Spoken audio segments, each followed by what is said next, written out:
The audio you're about to hear was recorded in Anchor. Learn more at anchor.fm. Thank you for tuning in to Shelf Addiction Daily on Anchor FM. This is Tuesday, August 8th, 2017. I'm Tamara, and you're listening to Shelf Addiction here on Anchor FM. And thank you for checking out my station today. Please visit shelfaddiction.com to see the latest content, including book reviews, author features, and podcast episodes. If you're new to my station, I'm a book nerd. I love books and audiobooks, as well as dramatic TV and superhero movies. I enjoy talking about what I'm reading, what I'm listening to, what I'm watching, and other things that I enjoy here on Anchor, as well as on my podcast. I also write book reviews and other content over on shelfaddiction.com. Today I'm sharing the first of my 3-part book club how-to series, as well as my thoughts on the 4th episode of Season 7, Game of Thrones. If you like today's episode, please let me know by calling in or commenting. I appreciate it greatly. Now let's jump into it.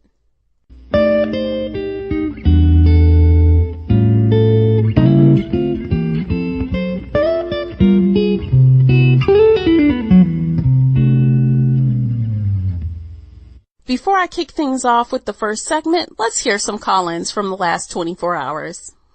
Check out Diana's comment up next. She has some great comments regarding yesterday's segment. That segment was a story I found on Forbes.com that talks about the phenomenon of the shelfie, the hashtag shelfie on Instagram, and how that may be contributing to the decline of ebook sales. Take a listen. Thank you for commenting, Diana. Hey Tamara, I hope you're doing well. I was just listening to your station, and I was listening to the segment that you recorded about shelfies and the potential effect that they're having on the decline of ebook sales. And at first there was a part of me that thought, no, that's stupid. That can't possibly be right. And then the other part of me started thinking, well, the kind of people who take shelfies are the bibliophiles, right? The ones who actually love buying books in their hard copy form. And while I don't think that the shelfies themselves are the reason, I'm wondering if the number of people who are bibliophiles has increased. I don't know. Maybe with the invent of Bookstagram, maybe that's part of why. I don't know. I'm curious.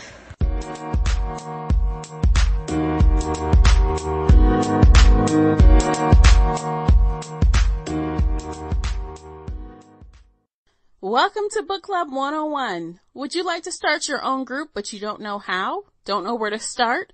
I'm sharing with you how to build a successful and long-running book club in a 3-part series. If you're interested in this, then you'll want to stay tuned. Over the next 3 days, including today, I'll post a new part to the book club series.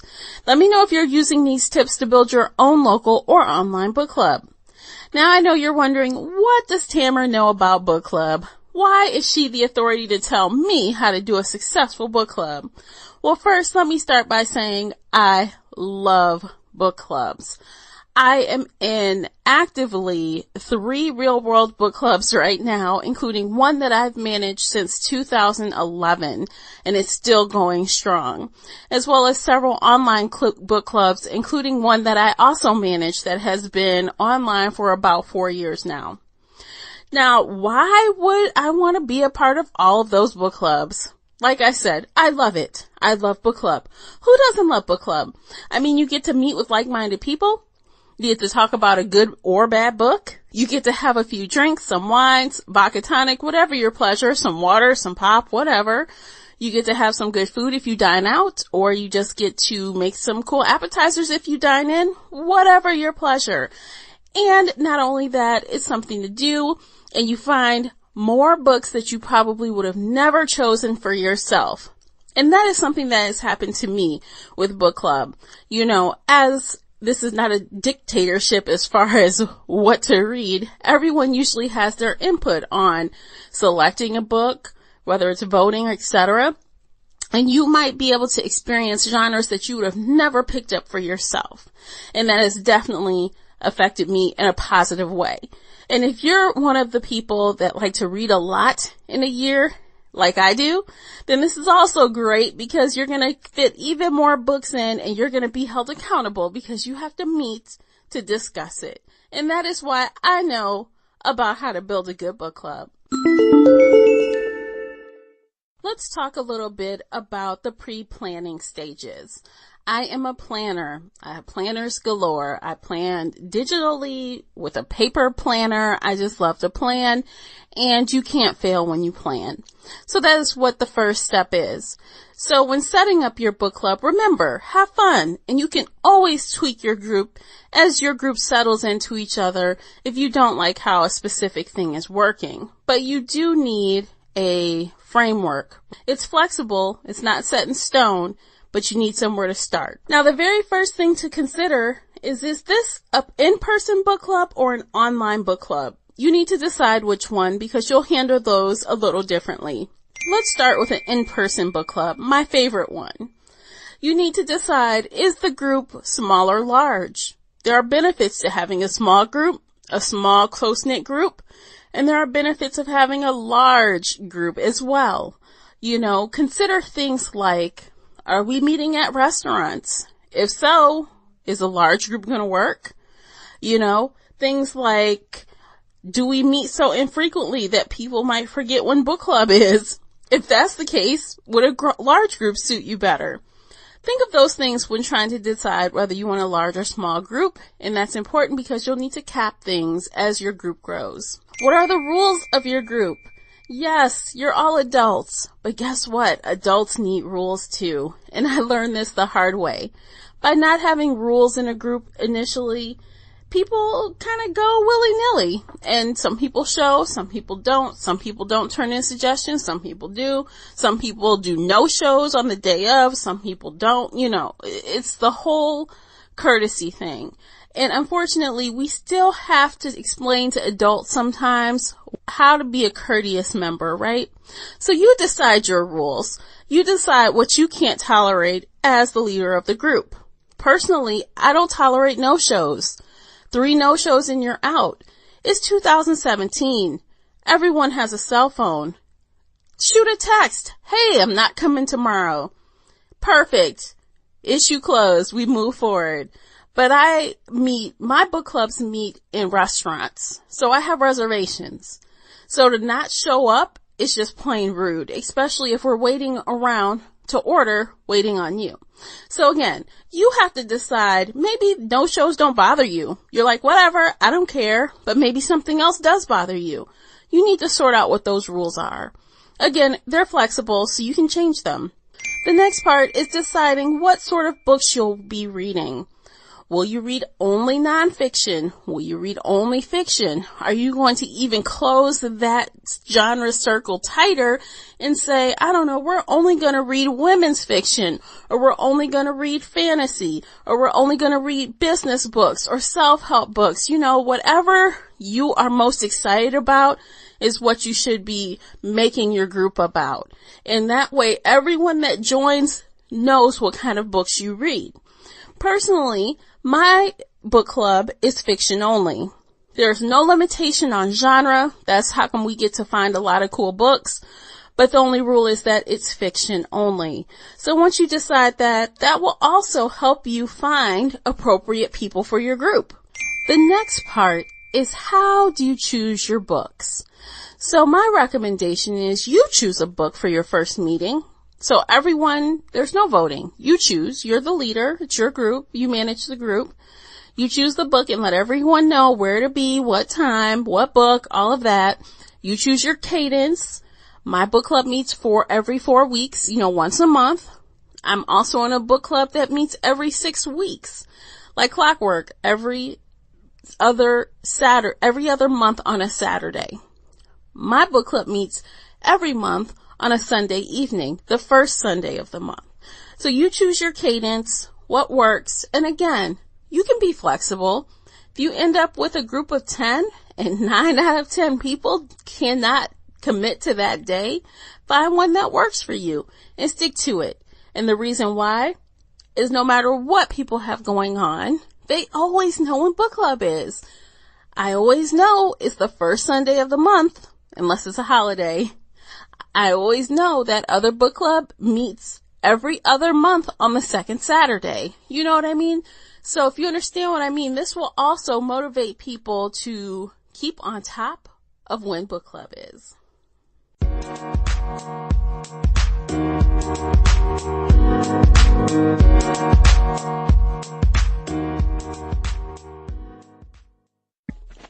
So you've already listened to how I generally plan for a book club and my recommendations as far as that. Now, if you're going to change things up and do an online book club, you pretty much follow the same steps, except for size doesn't really matter. You know, you can have it as big as you want. And the only thing you really need to be concerned about is where you host your book club. Obviously, it needs to be someplace for free. No one wants to join an unknown book club and have to pay for it. So, I recommend checking out Goodreads.com. They have a really cool books, a book group section. You know, a lot of groups are on there now, and you already are pulling from a group of readers. So you just can decide your parameters, your age parameters, your, sex parameters, male, female, both, and just invite people. Take into consideration the previous things I've mentioned, what types of books you want to read, the cadence of your reviews, and all of those type of things. And then you can find a way to meet online. So if you don't like Goodreads.com, another option would be Facebook groups. You can make a public Facebook group and find people that way. Now, when it's time to talk about it, though, you want to determine how you like to go about that. You need to decide, are we going to do a post only conversation, post when you like, or are we going to get together and do a Skype call or a Hangouts call? I'll get more into that tomorrow, but those are things you need to consider when setting up your online group. So your major takeaways are, do all the pre-planning, decide where you're going to host your group for free, and then start thinking about how you're going to come together as a group and at what cadence, how you're going to meet online.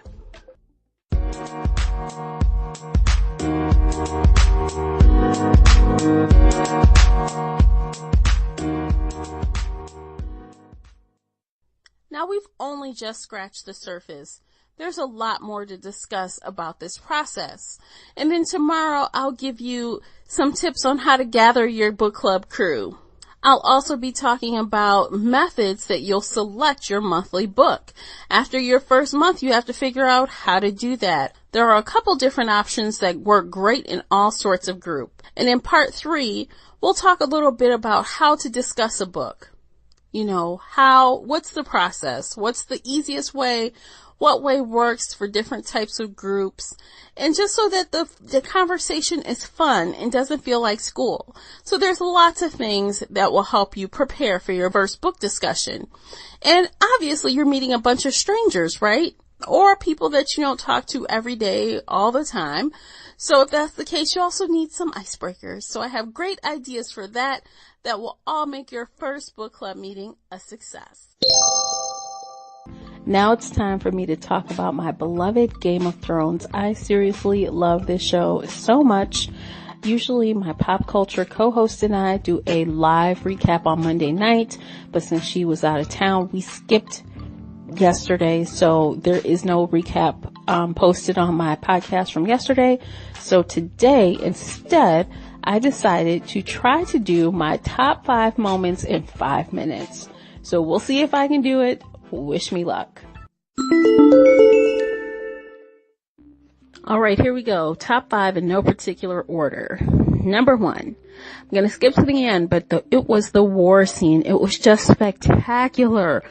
I loved how awesome the CG work was on the dragon. I loved seeing people burnt up, and Daenerys was so strategic with going after the supplies. It was very cool.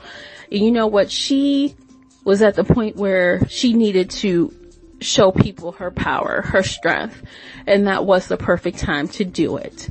Number 2, I actually really enjoyed when Jaime and Bronn were hearing all the noises coming closer. I guess this is kind of like a addition to the fighting scene at the end, but the minute I heard the noise getting closer and closer, And then when Jamie was looking back, I'm like, oh man, it's the Dothraki. I knew it. And of course it was. And then of course you see Daenerys on her dragon, and it was like, oh crap, shit's about to hit the fan now. But on a side note, that also kind of ties into this, Bronn's character was very, very good in this episode. I liked his personality. I just like that guy as an actor. And of course, he has to save Jamie at the very end. Just when I thought Jamie was gonna bite the dust, spoiler alert, he didn't, and he was saved. But I really like that guy, and I expect to see more of him as Jamie continues to fight against Daenerys. Number 3, I also loved how Daenerys told Tyrion, basically, enough with your dumbass plans. They aren't working. I'm losing. So I need to do something. And basically she is taking a card out of the book that I forgot the woman's name, Lady something from Highgarden. You know how she told her, yeah, these plans are great, but you know what? You're going to have to sometimes do your own thing. You are a dragon. Act like a dragon, right? It sounds like she's listening to her, because Tyrion he's got great ideas, but his ideas are getting them nowhere. They're losing ground, and it's time to do what needs to be done. So I like how she kind of told him, take a seat, I'll handle this. Number 4, I loved the reunion between Bran, Sansa, and Arya. Personally, I felt that the reunion between Bran and Sansa was kind of bland and lackluster, so I wasn't really sure how this would go, but I really enjoyed it. They've all changed drastically and been through some horrific things in the last 7 seasons.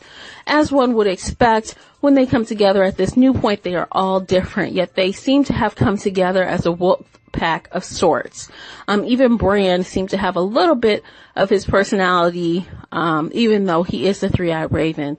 The 3 of them together were just really good on screen, and I cannot wait until Jon Snow is back with the 3 of them. I would love to see what that reunion looks like. And number 5, Arya showing her skills by sparring with Brianna. That was just awesome. That girl can fight. She can kick ass and take names. And I really thought that was very cool that Sansa and Littlefinger got to see her in action. Personally, I think she, aka Arya, is gonna kill Littlefinger, and I think he knows it. When he looked at her fighting, he kind of had this look in his eye like, oh crap. But I like seeing her quick moves and her fighting skills. And then it was really cool to see that a small girl of her size could hold her own against Brianna of Tarth, who's like 6 feet. She's super strong. I mean, she even got kicked in the chest, and she managed to, jump up and keep fighting. Her speed and skill may hold water against really strong people, which is going to be important later. I know it. So anyway, yes, I've done it. I've done my top 5 highlights or moments that I took from episode 4. I really am enjoying this season, and I cannot wait for episode 5. If you are watching, let me know what your favorite part from episode 4 is. Thank you for tuning in to Shelf Addiction Daily here on Anchor FM. Please leave a comment or call in and let me know if you have any feedback or questions regarding any of today's content. I look forward to speaking with you tomorrow. Take care, friends. The audio you just heard was recorded in Anchor. Learn more at anchor.fm.